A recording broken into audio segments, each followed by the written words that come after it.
Abrazo enorme. Que anden muy bien. Seguimos con este mismo esquema y incorporamos a nuestros entrevistados. Allí está Fernando Iglesias. Fernando, muy buenas noches. Muy buenas noches a Diego Valenzuela. De arranque nomás, quiero ponerle esta reflexión de Gabriela Cerruti a propósito de que el presidente está en control del país. Fíjate. Le quiero preguntar si en la reunión que mantuvieron anoche en Olivos, el presidente, la vicepresidenta y Sergio Massa acercaron posiciones, si el presidente está en control o si el enfrentamiento continúa mientras, bueno, los argentinos siguen esperando saber qué va a pasar con ellos, con el futuro de todos. Acá ya ha habido ninguna reunión, Mariel, así que no puedo darle esa respuesta. Muchas gracias. ¿El presidente está en control? ¿De qué? Del país, portavoz. Sí, Mariel, el presidente está en control del país. Gracias, Mariel, por la pregunta. Muy molesta Gabriela Cerruti ante la repregunta de Mariel Di Lenarda, pero bueno, ahí está y le traslado la pregunta a Fernando Iglesias en principio y luego a Diego. ¿Está el presidente en control del país o es Cristina la que maneja el control y cómo impacta eso en la política cotidiana, diputado Iglesias? Bueno, hola Alfredo, es difícil decirlo.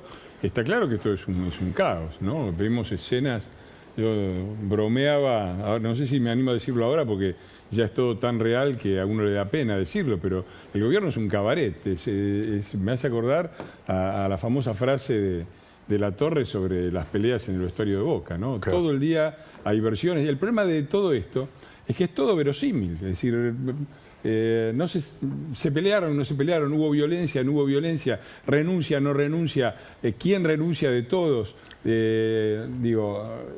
el nivel de caos interno, y yo lamento decir que era previsible, ¿no?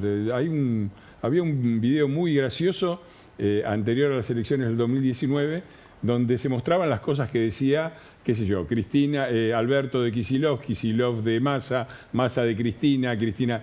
Y era absolutamente previsible que esto terminara así, además porque es una larga tradición peronista, la de transformar las internas del peronismo en un drama de todo el país, y estamos asistiendo otra vez a esta vieja película. No, y además, perdón, un dato de lo que dice Iglesias, además de verosímil, es corroborable con los hechos, porque todo lo que nosotros vinimos marcando en los últimos, no sé, 6 meses, el presidente meme, el presidente Selig, el presidente contradictorio, el presidente errático, el discurso, el títere, todo se fue corroborando con los hechos. O sea, el mismo presidente y Cristina llevaron eso que aparecía como una lectura, no sé, de especulativa, al término de lo real.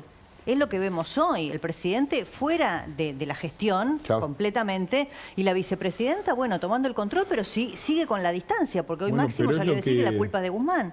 Es lo que pasa cuando no se respeta la Constitución. La Constitución es muy clara con respecto a cuáles son las tareas del presidente y cuáles son las tareas del vicepresidente y qué tiene que hacer el Congreso y dónde tiene que estar la oposición. En la Argentina nunca respetamos eso. Acá damos vuelta a todo. La vicepresidenta designa al presidente.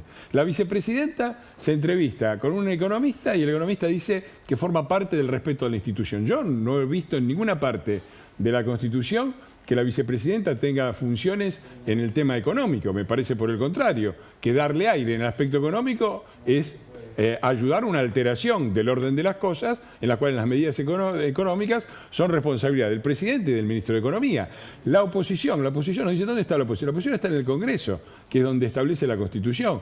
Y sin embargo siguen dando vuelta las mesas de diálogo, sentémonos todos juntos a ver, digo, el día que respetemos la Constitución, la oposición sea lo que tiene que ser, y yo creo que lo estamos siendo, pero también se nos las ponen difícil, porque fuimos a una sesión el martes con un temario absurdo, ridículo. Digo, hacemos, por ejemplo, y no digo que estuvieran mal, por ejemplo, sale una disminución de impuestos al sector automotor, por ejemplo, está muy bien. Ahora, el problema que tiene el sector automotor es que no pueden importar el 70% de los autos que son piezas extranjeras porque no hay dólares. Y nosotros estamos legislando como si estuviéramos en Suecia, ¿no? Entonces, me parece que hay una distorsión absoluta de las funciones que cada uno tiene que desempeñar. El presidente tiene que ser el presidente, la vicepresidenta no tiene funciones en la economía, el Congreso está para legislar sobre... En un país normal, la sesión hubiera sido una sesión en la cual hubiera tenido que venir, como dice la Constitución, el jefe de gabinete a dar explicaciones de lo que está pasando con todo este caos y la ministra de Economía a decir, ya que asumió, qué piensan hacer con el país. Nada de eso sucede, cada cual hace lo que le parece. La Constitución es un papel pintado con el mismo destino que el que señalaba Prat Guy, y así nos va, así nos va. Este país fue un país cuando respetábamos cada cual su función y cuando la Constitución era respetada como la Carta Magna, como la guía de navegación de la Argentina. Cuando tiramos todo eso a la basura, y nos va como nos va. Le traslado la pregunta al intendente de 3 de febrero, a Diego Valenzuela. A nivel